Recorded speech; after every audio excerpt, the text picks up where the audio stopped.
Ever wonder how those crystal-clear camera lenses or ultra-precise laser components are made?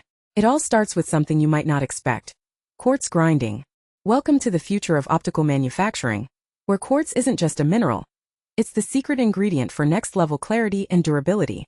Today, we're diving deep into a specialized quartz grinding plant. This isn't your average workshop. It's a high-tech hub where raw quartz transforms into the heart of advanced optics. From medical devices to space telescopes, the components born here push the boundaries of what's possible. The process is a fascinating blend of raw material science and pinpoint engineering. First, high-purity quartz blocks arrive. They look unassuming, but inside lies the potential for lenses that can see farther and sensors that detect the faintest signals. The grinding begins with diamond-tip tools, each movement calculated to micron precision. It's a slow, meticulous dance, removing layer by layer to reveal the perfect optical surface. But it's not just about shaping.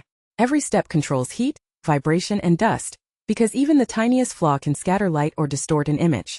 What emerges are components with near-perfect transmission. They handle extreme temperatures, resist corrosion, and maintain clarity where glass would fail. This plant is where innovation meets execution. Engineers and technicians work in sync, turning geological marvels into optical masterpieces. So the next time you capture a stunning photo or rely on a precise medical scan, remember, it might just trace back to the quiet hum of a quartz grinding machine, shaping the future one crystal at a time.